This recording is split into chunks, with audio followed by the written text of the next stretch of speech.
Good evening and welcome to this Hong Kong Holocaust and Tolerance Centre memorial event to mark the anniversary of the Nanjing massacre, or the Rape of Nanjing, which took place exactly 85 years ago today. On the 13th of December 1937, after a long battle to occupy Shanghai was finally completed, troops from the Japanese Imperial Army marched on to take the then capital, Nanjing. The city fell on the 13th of December, and what followed in the hours, days, and weeks afterwards marked a depth of depravity, sadly not without precedent, but still unusual in its barbarity. Approximately 300,000 people, men, women, and children, were horribly murdered through shooting, stabbing, beheading, and burning. At the same time, enormous numbers, anywhere between perhaps 40 to 60,000 women of all ages, little girls, young women, middle-aged women, grandmothers, were violently raped and in many cases horribly murdered afterwards. We thus remember this event as both a massacre and as a mass rape. The Nanjing massacre has become a metonym for all the horror and monstrosity committed in China under Japanese occupation from 1931 to 1945. What happened there was for what happened elsewhere in China was similar, even if perhaps on a smaller scale. One of the particularly horrific features of those years was the Japanese army practice of sexually enslaving women in occupied territories throughout Asia, but particularly high numbers in China and in Korea.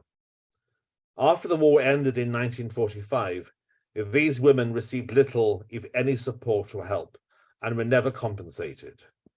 Today, there are only a handful still alive in China and Korea. And tonight, particularly, we want to draw attention to the suffering of these women, euphemistically called comfort women, but rarely, in plain English, women in sexual slavery. And I'm particularly honored tonight to invite a special guest, Sylvia Friedman, to be our speaker to address this issue, and who will also talk about women in sexual servitude and slavery today.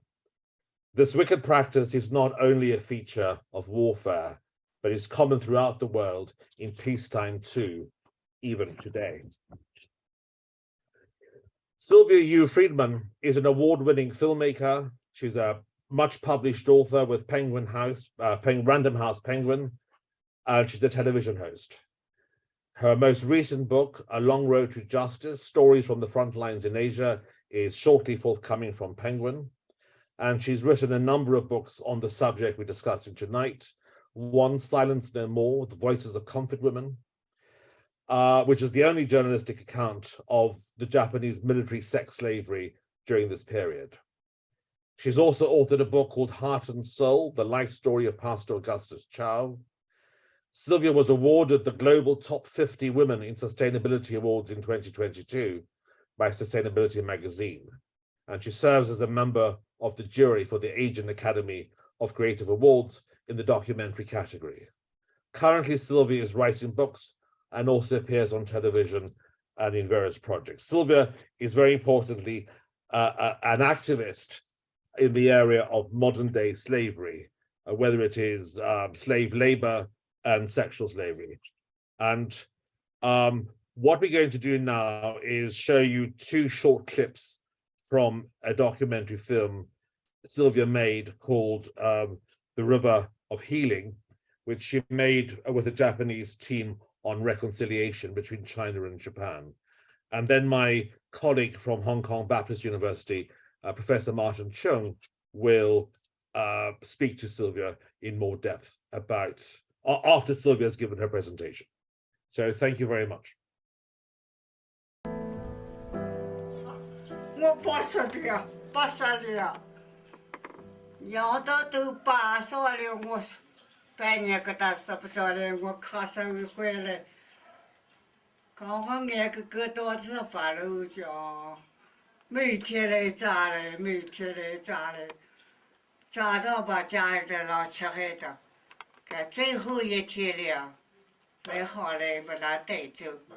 把俺爸爸拖着月儿，好好调住，好好才烧的里朝但是，我这给他拖的了，我一边哭一边拖了，要把我拖着，叫俺妈也让好我，要把我拖着啊，拖好我就出来走了。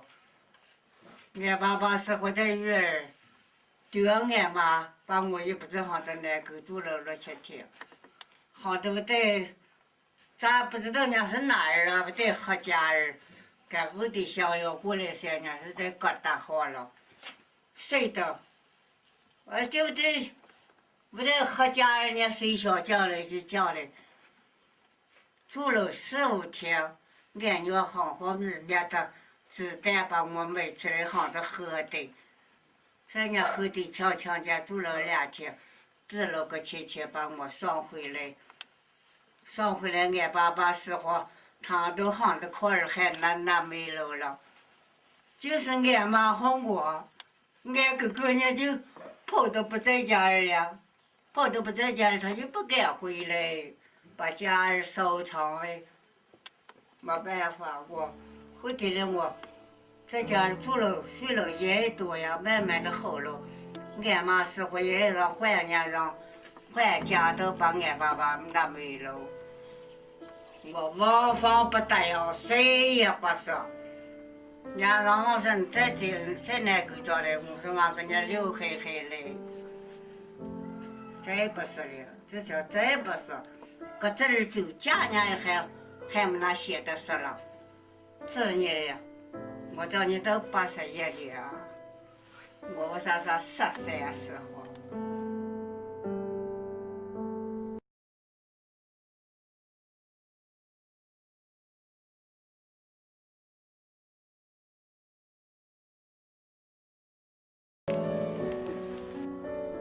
2008年，他们也来到山西。我是皆さんと一緒に日本人の一和人とし大家一て起来的，今回一緒に行動しました。代表日本人。そして皆さんが過去に过去呢，你们取り扱われたことはいっぱい本で読んできました。受了很大的，过去是西就是受了很大的那个灾难。我看了这个事实，很大的灾难，是很大的灾难，这不是小灾难。可是教出来的大灾难。是一度でも心から所以呢，要なさいと言いた要く到这里来，要表示道歉。俺们很好，就是好，就是。それでね、終わらないかもしれないけども、有可能今天的不还要继续道歉。でも戦争の時は必ず子供と女性がいつもどんな時にも被害に遭う。我知道战争的时候，女人和小孩都是当个被害者。だからできるだけのことを对，是的，支持你过去了，支持你过去了，通透了啊！私たちはできるだけのことをしたいと思って今回ねして参加しました。我呢应该要表示道歉，所以这次和他们一起来的。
Sylvia, please unmute yourself.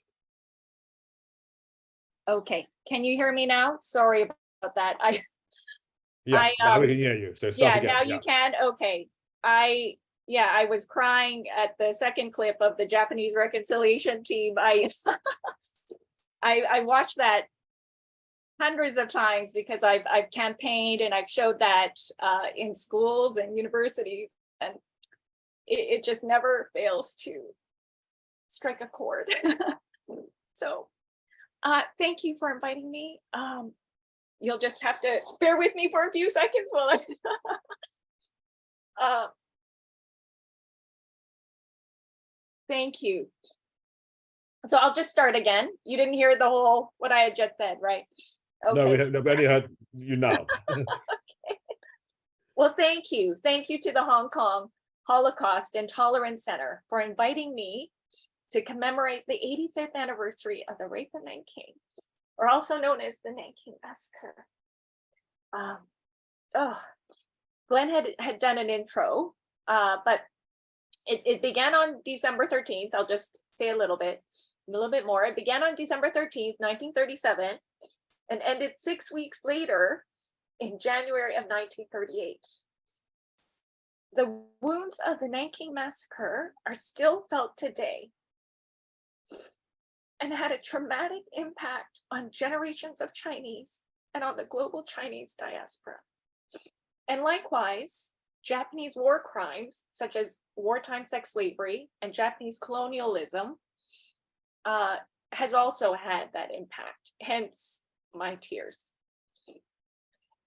Tragically, there are still too many voices on Japan's right who play down or even deny the Nanjing Massacre. And I think that's why it's so profoundly moving to see the Japanese civilians in that video, in that Healing River film, give such sincere apologies that were motivated by pure love. And it's the sheer power of their love that touched and melted the hearts of these elderly women survivors of wartime sex slavery. And in the film, I didn't show this other part of the film, but you do see the transformation on their faces because they were able to release the hatred and the bitterness that they had towards their perpetrators because of the sincerity and love of these Japanese civilians who did say that our apologies cannot replace a sincere healing apology from the Japanese government. And I will now, okay. I am not an expert on the Nanjing Massacre, but since 2001 to 2011, I have documented the voices of elderly victims of another crime against humanity by the Japanese Imperial military. I've documented the voices of survivors of Japanese military sex slavery in Asia, known by the awful euphemism comfort women, because their sole role was to comfort Japanese soldiers on the front lines of war. These women and girls who survived suffered the unspeakable. I'd like to now read a passage from the book by Iris Chang called Rape of Nanjing that I recommend for anyone who's interested in deeper reading on this topic. You can read it along as well. The Nanjing Massacre should be remembered not only for the number of people slaughtered, but for the cruel manner in which many met their death. An estimated 20,000 to 80,000 Chinese women were raped. Many soldiers went beyond rape to disembowel women, slice off their breasts, nail them alive to walls. Not only did live burials, castration, the carving of organs, and the roasting of people become routine, but more diabolical tortures were practiced, such as hanging people by their tongues on iron hooks or burying people to their waists and watching them get torn apart by German shepherds. So sickening was the spectacle that even Nazis in the city were horrified, one proclaiming the massacre to be the work of bestial machinery. Oh, sorry, I'm usually not. I think it's been a while since I've looked at the Nanking massacre. So, so back in 2001, I have been, by the way, tracking and documenting this movement of activism for justice for the Rape of Nanjing victims, and this movement with just incredible leadership out of San Francisco. I had the honor of attending some of these activist conferences. Some of them were academic conferences when I was in my late 20s, starting from my late 20s. And in San Francisco in 2001, I met Ni Sui Ping, and she was the first Nanking massacre victim to testify to the American media. And she had lost all of her family members with the exception of her mother. She was only 11 years old when she was shot in the shoulder by a Japanese soldier. And the Japanese soldiers had raped her pregnant aunt, disemboweled the baby out of her, killed her father, killed, I think, 10 or 11 family members right before her eyes. And she, when she spoke, and because it was the first time she was bearing witness and was testifying, it was just one of the most powerful testimonies I've ever heard. And there was not a dry eye in that room, and it was full of, all of us cynical, hardened journalists. I mean, I'm no longer a journalist, but at that time, just the pain and the terror she was able to convey in simple terms. And from that time, it actually catapulted her on the speaking circuit. And she became well known, and they created a bronze statue of her at the Nanjing Massacre Museum in China, and that's the image on the right. I've also visited the very powerful Nanjing Museum, and I've been in touch with the staff there over the years. I remember looking out over the stones that represented the 300,000 victims, and just having a spontaneous weeping session because it's just, it's so galling. It's so unspeakable, to see the actual stones representing a life. And and so the same team that runs the Nanjing Museum, they also run and have opened a Comfort Woman Museum in 2015. And I had the honor of being there at the opening. And that Comfort Woman Museum was actually a military brothel where hundreds of Korean, Chinese, and women from other countries in the Asia Pacific that were taken over by Japan were forcibly taken there, and they were raped continuously. And there's a story of a North Korean wartime sex slave, and her name escapes me now. And if any of you want to know, I can share it with the Holocaust Center staff, and they can share it with you. But this North Korean wartime sex slavery survivor, she had made a pilgrimage to this very site of where the wartime brothel was, where she was held in captivity.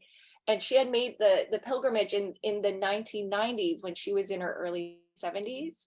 And then to memorialize her, they made a statue of her, in her pregnant state, because there was a very famous photo of her very pregnant, with 3 or 4 other Korean comfort women or wartime sex slavery survivors with another soldier.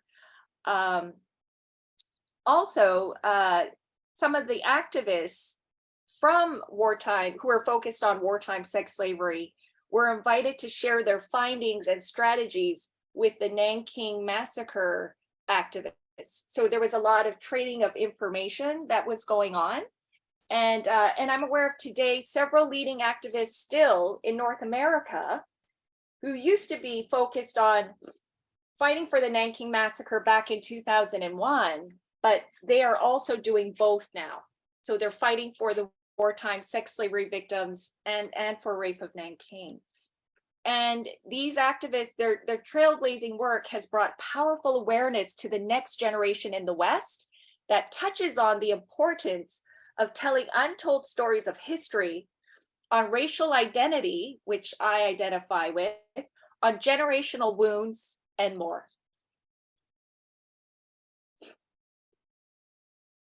So I've been involved in investigating the trafficking underworld for 2 decades, but it began with recording the stories of these wartime sex slavery victims.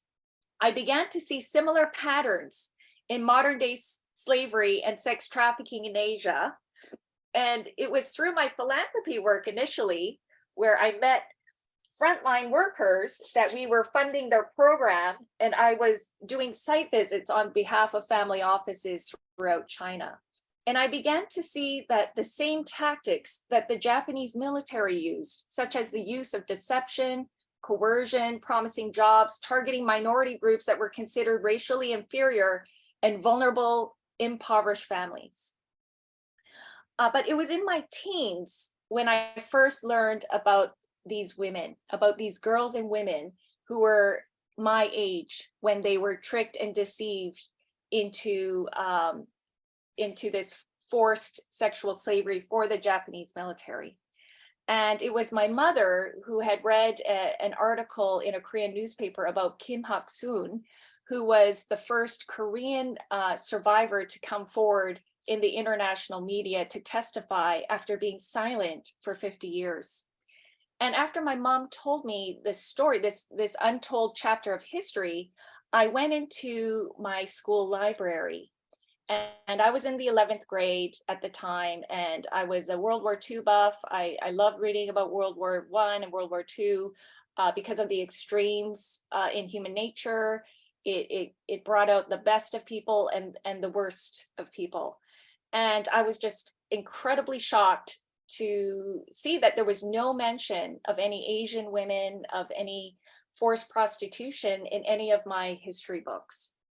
So hence, this stayed with me. And then it wasn't until 2001 when I met the first survivor, but I'll share her story in a bit.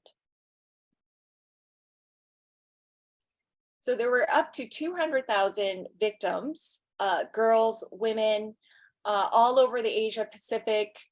Chinese scholars believe it was up to 400,000. They were almost forgotten because of cultural shame, stigma. Many of them didn't feel like anyone would care, or that they would, be heard, or that they would have any help, because it was just such a shameful thing. And even in China, there were women who were coming forward even several years ago, and I interviewed one. And she didn't even know the term comfort woman. She just knew that she had suffered sexual violence and repeated rapes by the Japanese soldiers. She didn't know that there were people who were looking for her. And as an aside, I've actually tried to work with Hong Kong students to track down Hong Kong elderly women, wartime sex slavery victims, which I had heard whispers about. And stories here and there, but we were unable to find anyone. And so there were more than 1,000 of these comfort stations, because these women, they were called euphemistically comfort women because their sole role was to comfort the soldiers. In China alone, in mainland China alone, there were over 1,000 of them, if you can imagine. In Hong Kong, for those of you on this Zoom who are from this city, St. John's Cathedral was a wartime brothel. There was a large one at Fleming and Lockhart.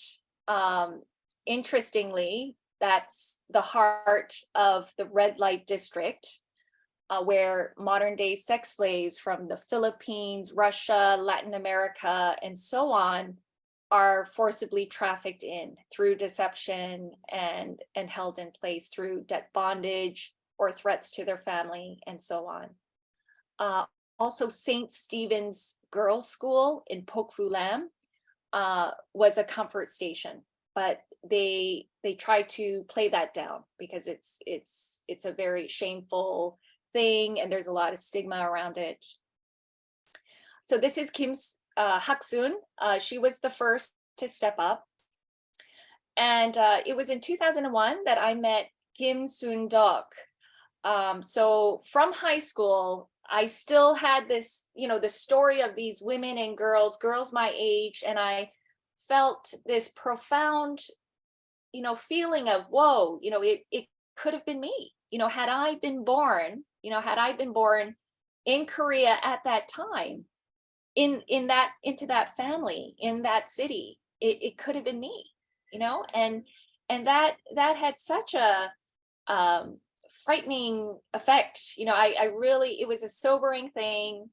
I felt so much empathy, and I wanted to document their stories because I had not been able to find any English book of what actually happened to these women. There were a few academic articles that I was able to find later on.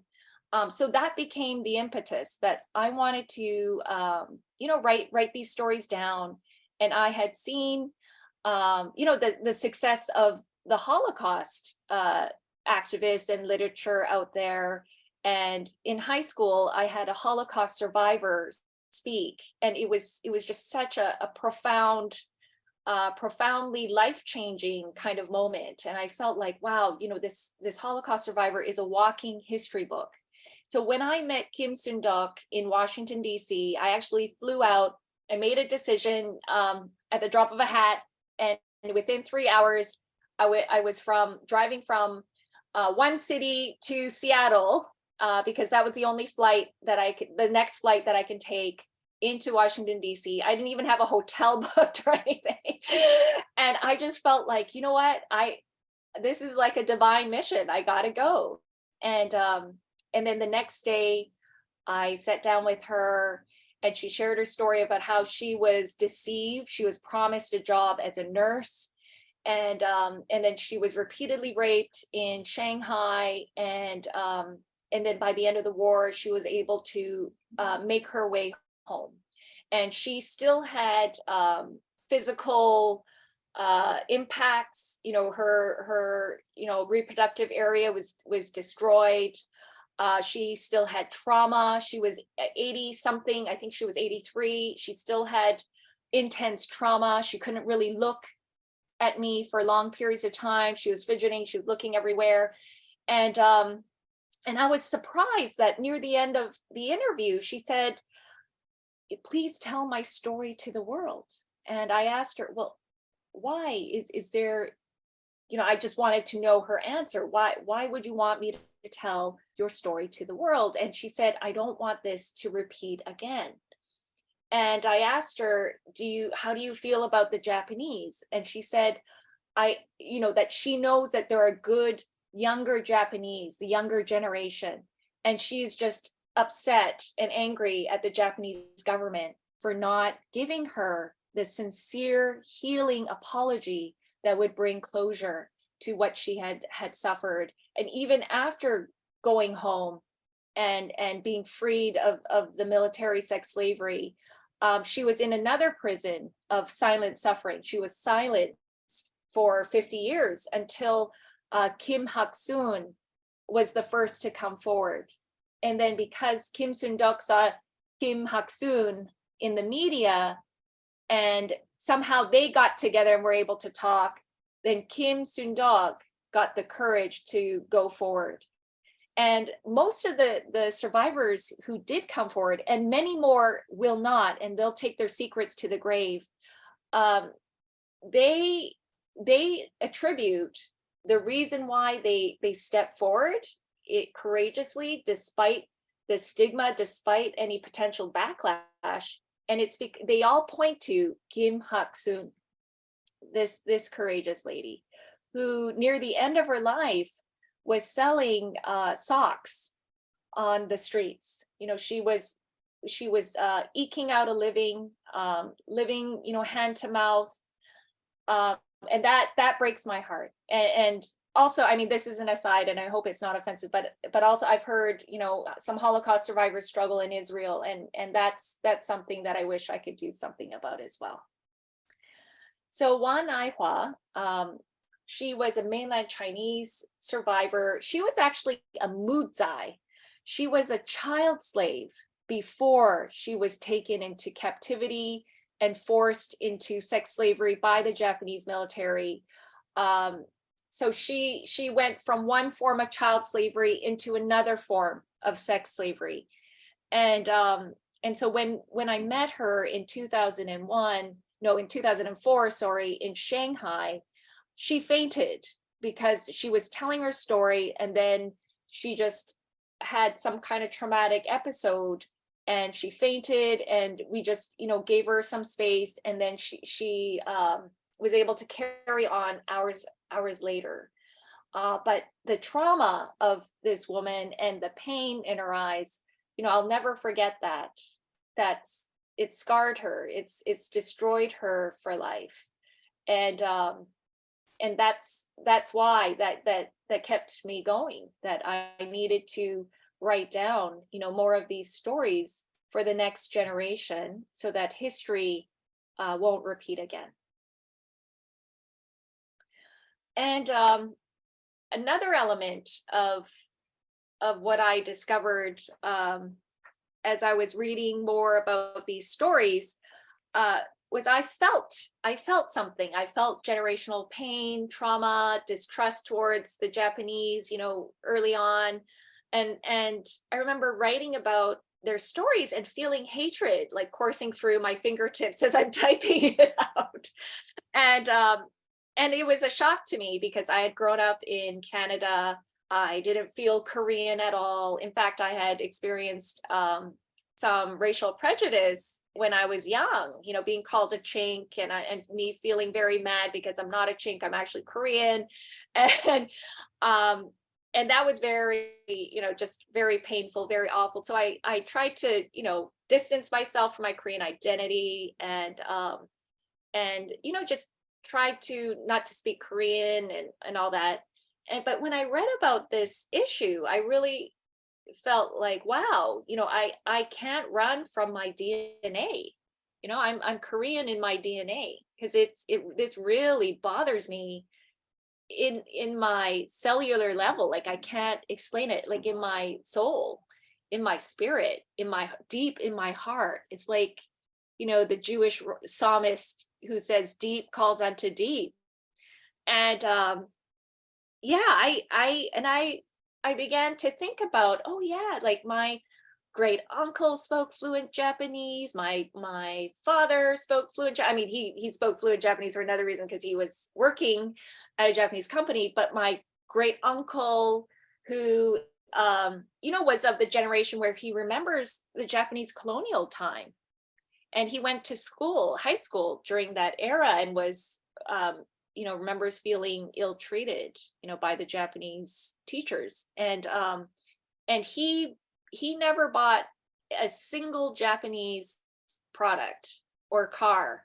And I remember so many Korean elders were like that in our community.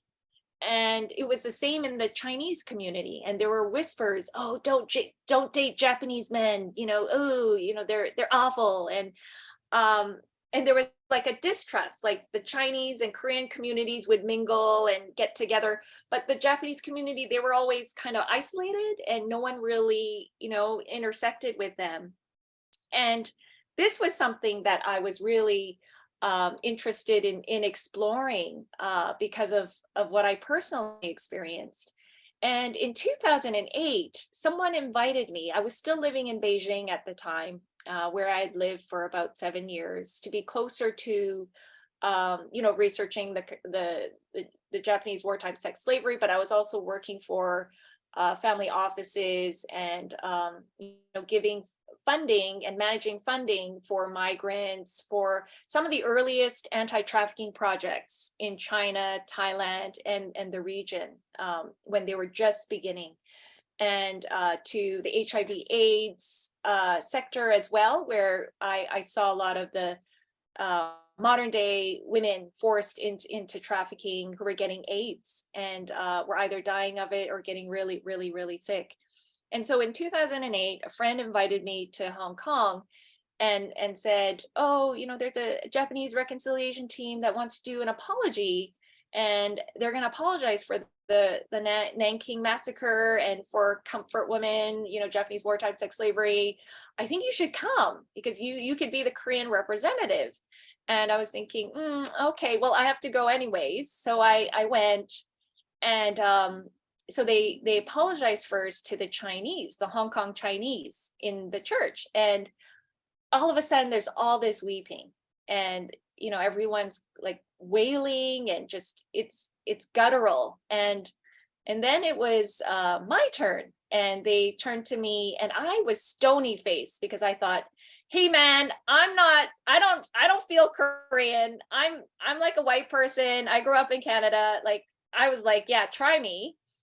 And they said, you know, we're so sorry, you know, Sylvia, they call me by my name, and Sylvia, you know, we're so sorry, you know, for what we did to the Koreans, and for, you know, sexually enslaving your woman as comfort women, and for the brutal colonization of Korea. And then I just lost it. And I've never wept as much as I did then. And the pool of my tears at my feet was a testament to pure love, because only pure love can really touch in that profound way. And I know it might sound cheesy, but Martin Luther King said, only love can drive out hate, right? Not hate, not hate. Hate cannot drive out hate. It's only love can drive out hate. And so I felt like, wow, I had experienced that in such a profound way. And the Japanese team, this is a Japanese team, that is Ren, the woman in the first video clip. They apologized to her and her husband, and yeah, it was powerful, and her face transformed. Her face transformed because she hadn't told her story until we had found her through the help of a very famous teacher, Mr. Zhang, who is well known for helping and supporting the Japanese wartime sex slaves in China. And so this is a different team, a Japanese team from Tokyo, and I documented them with Cindy, a Singaporean, and her sister and brother-in-law funded the whole thing. Yeah, we were just honored. It was just very life-changing to be documenting what this beautiful Japanese team had done, you know, paying their own way, you know, creating dances and arts like fans, and this calligraphy, this poem about, you know, asking China to forgive us and let there be this healing river to come, you know, washing away all the hatred and the bitterness. And so yeah, and then myself and a friend, Miss Cow, a banker, we have gathered Chinese, Koreans, and Japanese together in Hong Kong to do grassroots level, like, you know, gatherings, coming together. And there was one incident where we were at this nice restaurant, and the restaurant owner said she was frozen and she couldn't approach the two or three Japanese guests who were with us. And she didn't know why. This had never happened before. And she said, and then she called me and she said, I just can't move. My legs won't move. And I said, well, what happened? And she had read about my work, and she told me her story. I said, what's going on? What's your story? and she said my grandparents' house was stolen by the Japanese military in Hong Kong when they came, and they had just taken everything and left them impoverished. And she and her grandparents, her father's side, I think, and herself and her brother just had this this debilitating hatred for the Japanese. And it usually doesn't manifest, but because there were Japanese that night, and I guess because we were doing this grassroots reconciliation type thing, it came out. And I said to her, if you can, and if you're willing, release that hatred as an act of your will, and be open, because the Japanese that are here may want to ask for your forgiveness. And she did. She opened up, and the Japanese did say sorry, and she just cried, and that brought a healing and a breakthrough in her. And it was just beautiful to witness. So here are some of them. And for the elderly women survivors who saw Pastor Fujie, who's on the right, he was the first Japanese man that they had seen since 1940s or whenever it was, when they were taken as wartime sex slaves. So when they first saw him, they were so terrified. But to hear him say, I'm sorry, through tears, his weeping, it was just life-changing. So I've done a lot of crazy things as I've been investigating the trafficking underworld. I've just gone into brothels to take footage because I wanted to get proof visually about what was happening to the women. And I remember walking past armed soldiers in Myanmar. I mean, I've done some really stupid things that I would never do now that I'm older. I've been part of this underground railroad of people who were rescuing trafficked brides. And, some of them have died because of, gangster thugs, like, who are trafficking these women. And I just feel grateful that I was able to do it when I was younger. I would never do it again.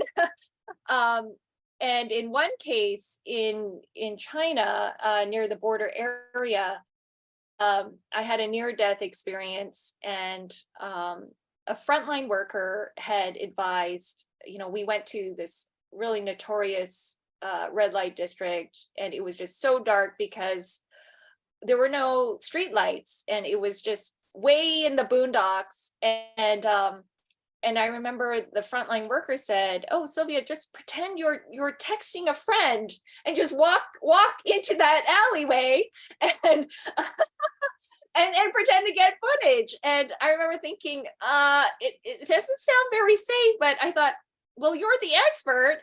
So I went in and I did that, and got some great footage, and this really like super tragic and sad women behind the glass. There were barking dogs, and clearly these women were not there voluntarily.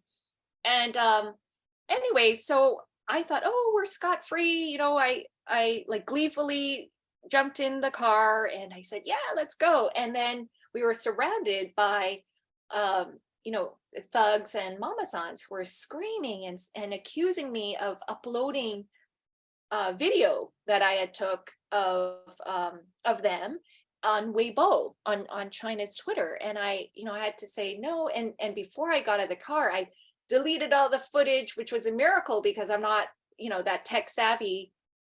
And so, I showed them, my empty phone, there's no video. I didn't show the delete, the delete folder, but, I'm like, no, there's nothing here.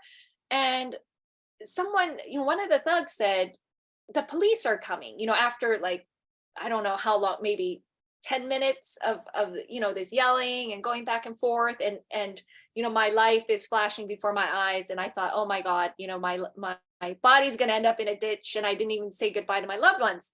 And anyway, so one of the thugs said, the police are coming. And then they scattered like cockroaches and we were able to get away. And that really was a shocker of a miracle. And I've also been in one brothel in Myanmar where the trafficker pimp looked at me. I mean, I remember he just looked at me with such wicked eyes that I turned to the frontline worker and I said, you know, I focused on the young woman who was there who looked underage and she was strung out on drugs. And I tried to get some of her story, but nothing was coming out. And I just turned to the frontline worker and I said, let's get out of here. I just felt so uncomfortable. I don't know if any of you remember, there was a video of a woman chained by the neck in Suzhou or Hangzhou in China. And I had met a woman in 2005 or 6 who was in the same situation, who was a traffic bride, and she was 14. Mei Mei was her name. And she was tricked by her friend's auntie. So it was through someone she kind of knew. And so this auntie was operating with her husband.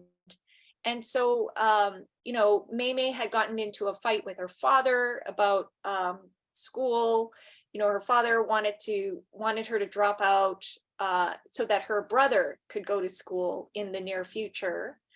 Which is a common thing, the focus on boys, the gender inequality and all that. So Mei Mei was furious, and then this auntie saw an opportunity and then, you know, lured her away and said, let's go to the big city, I'll buy you something. So Mei Mei followed her along, and then this auntie took her to an apartment and where her husband was. And they grabbed her, beat her, and threw her into a room where there was only a wastebasket. And she was starved and she wasn't given any water for 2 weeks. And so by the time this elderly man came into the room, lifted up her hands, you know, her limp hands, and inspected her like she was a piece of meat, cattle, she didn't have any energy to fight back hardly. And then this elderly man, she found out later he's a farmer, just beat her, you know, and then she said, you know, please, like, I will do whatever you want me to do. And she's only 14 years old. So he takes her home and he chains her up and he unchains her whenever he wanted to use her. A year later, she's pregnant and she doesn't even understand what pregnancy is. So this baby slips out of her. And after the baby came out, the farmer became more lax and didn't chain her up so much. And then that's when she made her escape. She had saved up, you know, coins and things like that. And Sylvia, sorry, we need to wrap up. Oh, okay, sure. And so tragically, she went from one frying pan into another. So when she ran away into the bus depot, she was met by a trafficker, a woman trafficker, who forced her to sell her body in another brothel. So what have I learned through all of this? And so there's exploited children, compensated dating survivors, or even an ongoing on the right side. He was in Hong Kong U engineering, by the way, selling his body, said he made more selling his body as a part-time boyfriend than an engineering internship. And these are some of the, so what have I learned? I've learned that there's hope. We each have the ability to make a difference. We can use our privilege to help others. I really believe that we're going to see the most powerful women's movement in Asia, like nothing we've ever seen before, because there are more influential women in Asia right now than at any other time. And each of us, we don't have to engage in grand actions. Small acts multiplied by millions of people can transform our world. The Mekong Club is an organization that I helped start. It's what I raise funding for. They work with all the leading brands and banks to eliminate slavery. The 852 Freedom Campaign is an example of how ordinary people can step up. I also talk about the Be the Hero campaign, volunteerism, where people can do one thing, one act of kindness, volunteer work. If any of you are interested in seeing some of these campaigning activities that we've done on university campuses, in companies like banks, I speak at investment management companies. We've held concerts, you know, we've done sweatshop simulations that have been on CNN.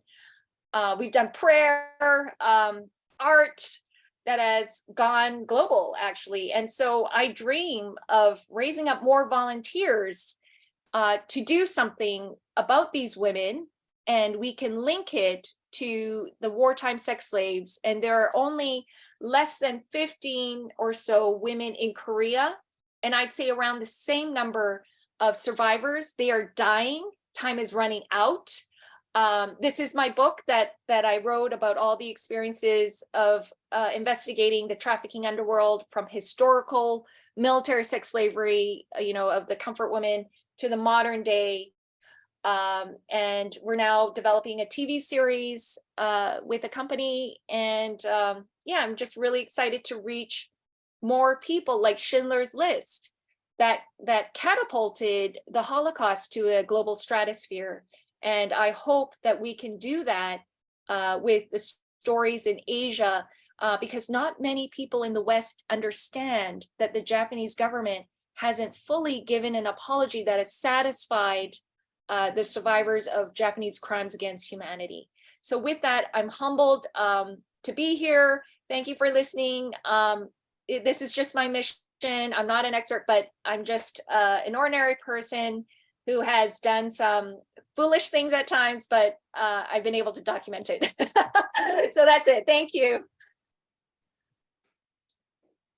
Yep, thank you very much, Sylvia. And I would just like to say from the bottom of my heart, you know, thank you for a really powerful and also very moving presentation. I think your work is truly meaningful. And I would like to thank you for your courage and also for your energy. I think it's clear for everybody to see that, you know, to be able to persist in your work, which is obviously very emotionally exacting. So I would really want to thank you for the work that you have done for not only, you know, all these victims and survivors of wartime sexual slavery, but also continuing with this work with modern time slavery. So I think there are lots of points to be you know, worthy of discussion, but I don't think we have all the time for this. So I just mentioned a few things and then quickly pass on to our audience. I think our audience are also dying to get into conversation with you, right? For example, I think that there are important differences and connections between commemorating the comfort women, the so-called comfort women system victims, and also the Nanjing massacre victims, although at certain points they overlap, but you know, at other points they don't. For example, when it comes to the identities of the victims, you know, in one group we are talking more about a kind of multinational group of victims, whereas in the other historical atrocity, you know, we are talking about Chinese specific victims, and how do we communicate with them? You know, this kind of identity question matters. And also the nature of atrocities, I think, is also important to take into account. You know, whether there's like the so-called comfort women system, there's obviously, thanks to Japanese historians like Yoshimi Yoshiaki, you know, uncovering irrefutable evidence, you know, that something like that was planned and implemented, you know, from the power hierarchy. Mm-hmm. Whereas in another situation, you know, people try to understand it, you know, it might be something like a kind of battle frenzy. Maybe, you know, discipline broke down, you know, things just, soldiers ran amok, you know, these were reservists, didn't get proper training, so on and so forth.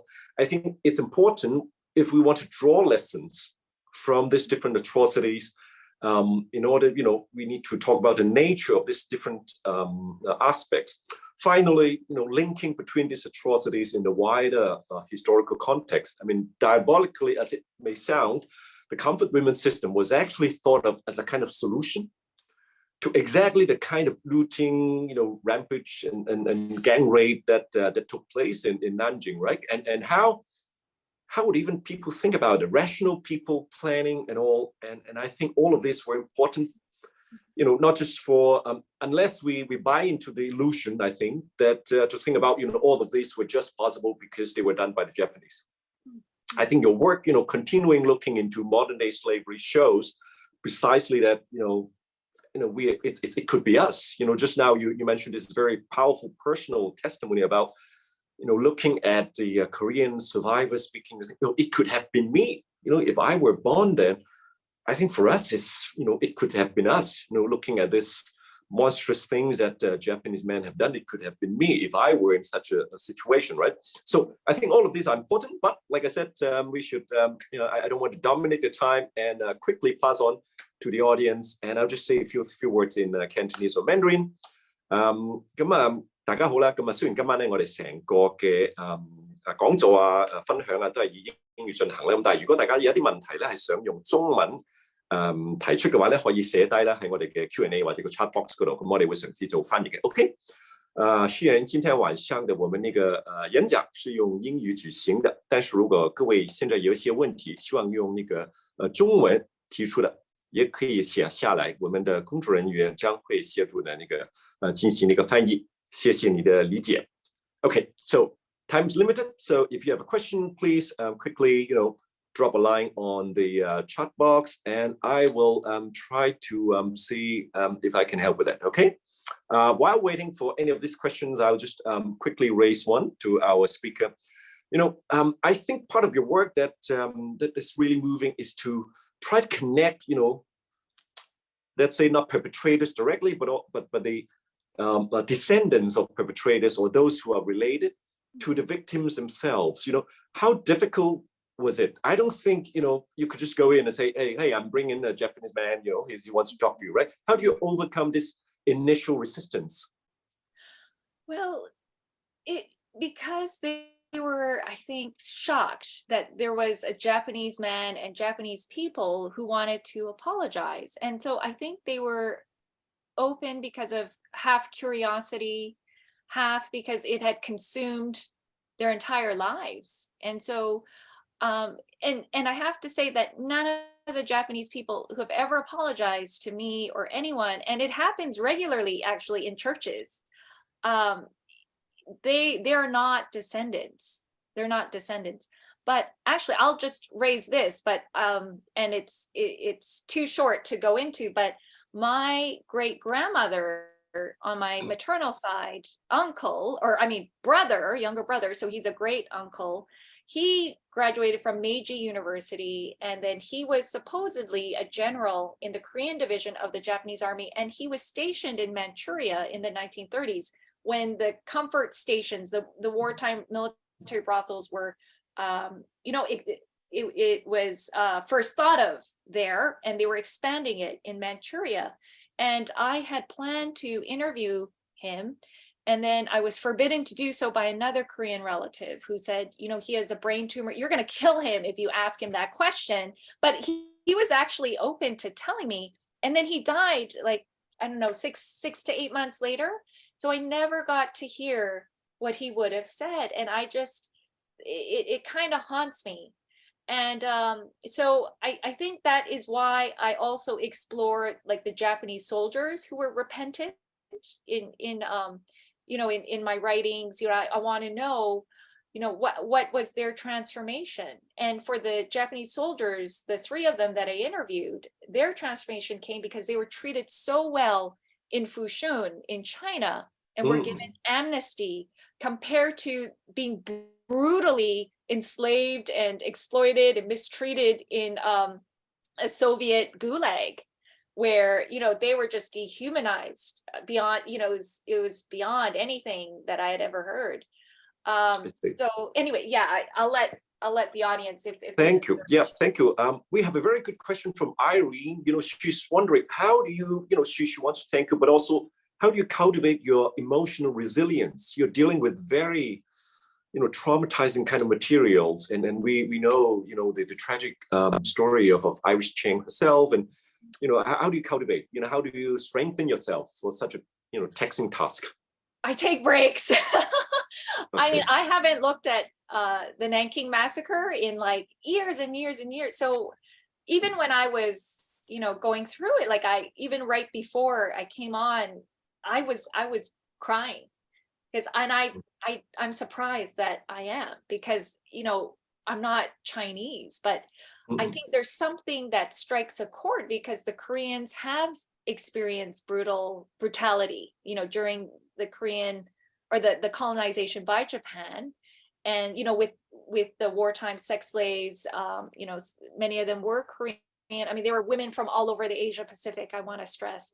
But the resilience, it comes from taking breaks. And I've been to therapy. I mean, I'll be open about it. I've addressed the generational trauma in therapy, about the war, the anxiety and the insecurity that have come up for me, that I see in a lot of my Asian friends, actually, and this like fear, not so much me, but other friends who have like a real debilitating fear of poverty. And that comes from the war, like their grandparents or parents scrimping. So yeah, I am a very staunch proponent of self-care. So there have been years where I don't even touch the Japanese wartime sex slavery stuff. And you need that. Yeah, I definitely. need that. I can't that's watch just it. another film or anything. Yeah, I hope Yeah. that answers the question. Definitely. There's another very good question, Chen Jizhou, right? She has a question, I think, about interested in your work with the NGOs in mainland China. So she's interested in whether your own organization was able to have some kind of cooperation with the Chinese government itself in order to promote better awareness of these issues. Sure. Well, it's actually my husband who's the founder, and he's a former UN, and he used to work with the highest levels of certain ministries, and he has really good relationships with certain people there. So not right now. He hasn't been traveling during the pandemic to China. He has spent time with, for instance, C-suite of a global bank in Shanghai. Like he spent like all day like with them, training them, and but nothing can happen until the pandemic is over.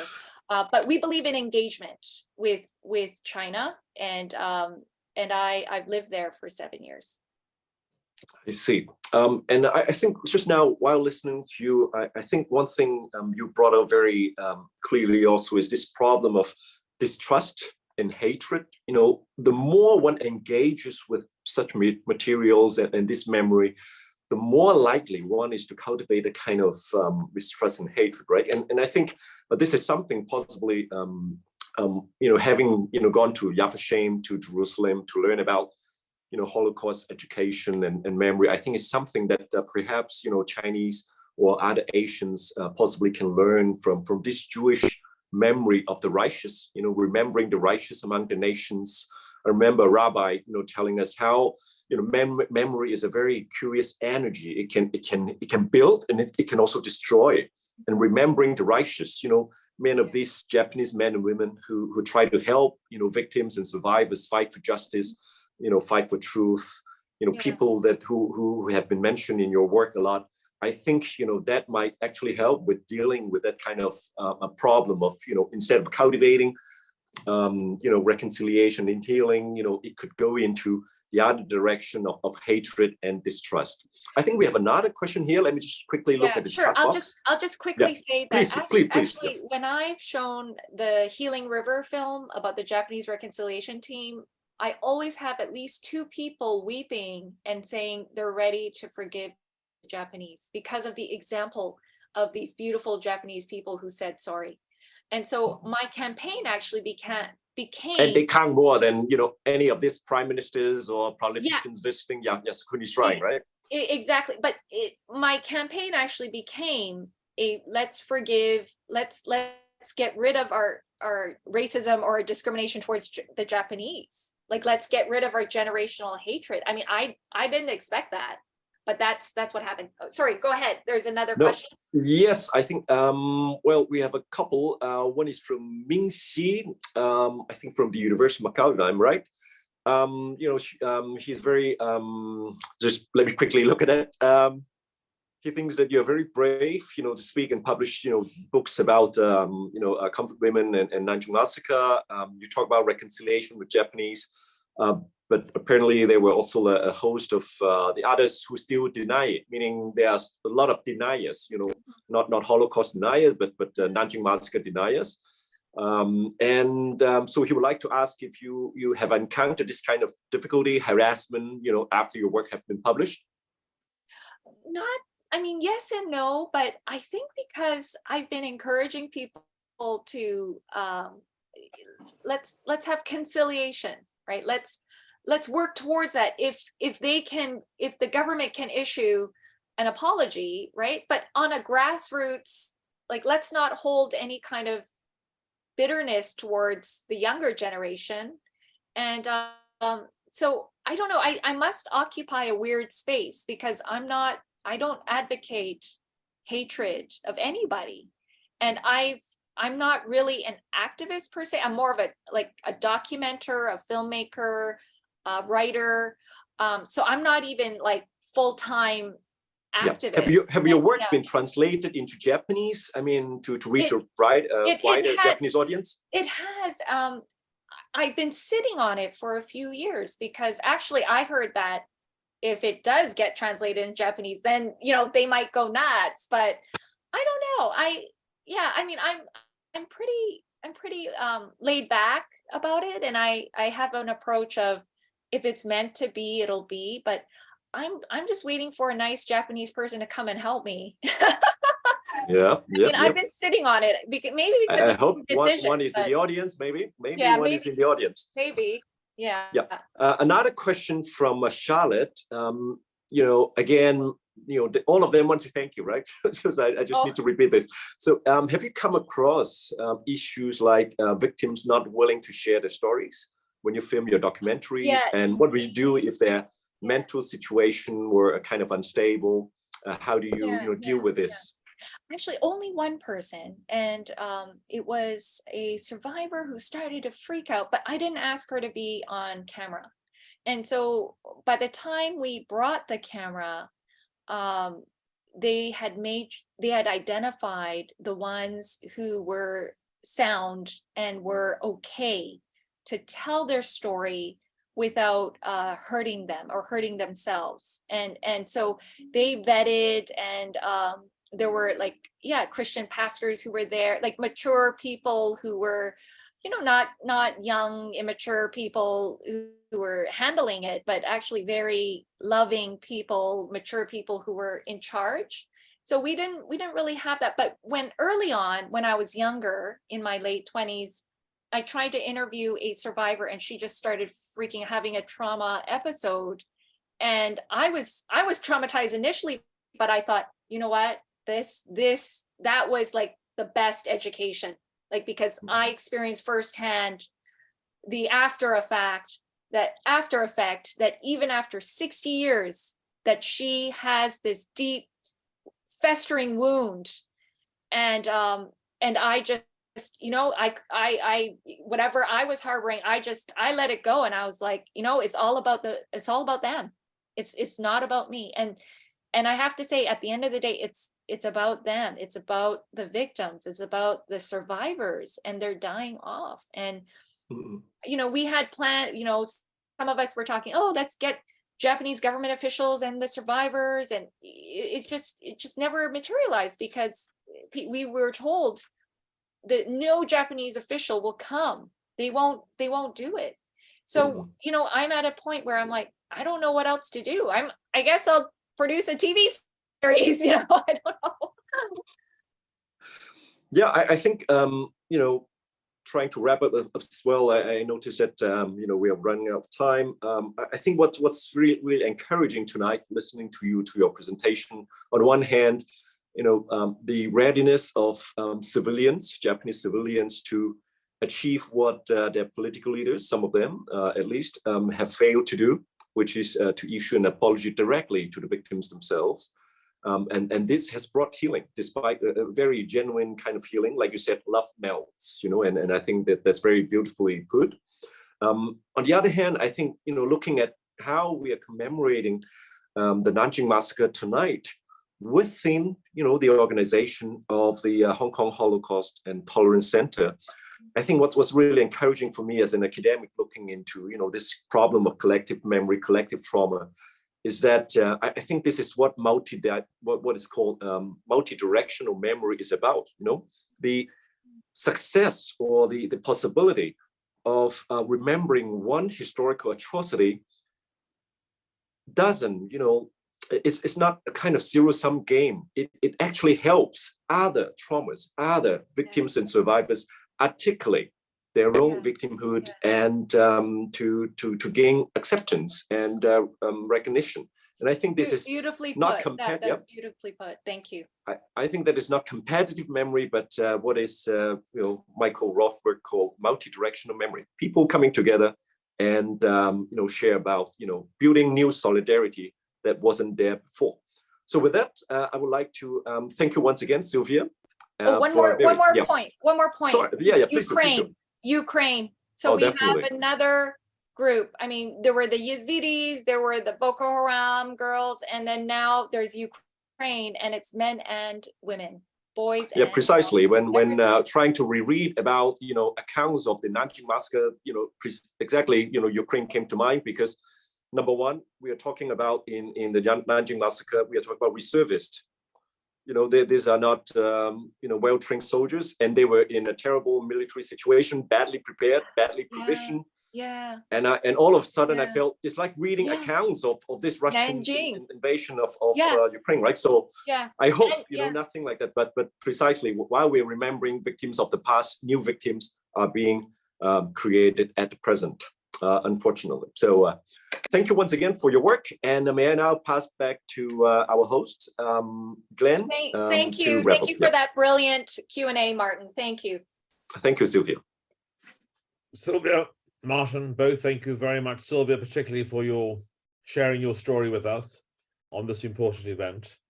The Nanjing massacre remains a truly, you know, in a century, the 20th century is a century of quite staggering genocides and massacres, and certainly, as Martin said, this is not comparative suffering, but the Nanjing massacre does remain an event of really unspeakable horror and all that went with it.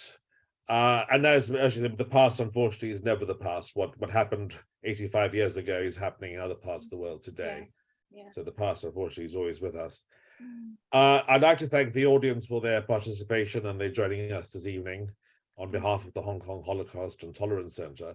And particularly, I'd also just like to let you know that every year is United Nations Holocaust Memorial Day, normally on the 20th, well, always on the 27th of January.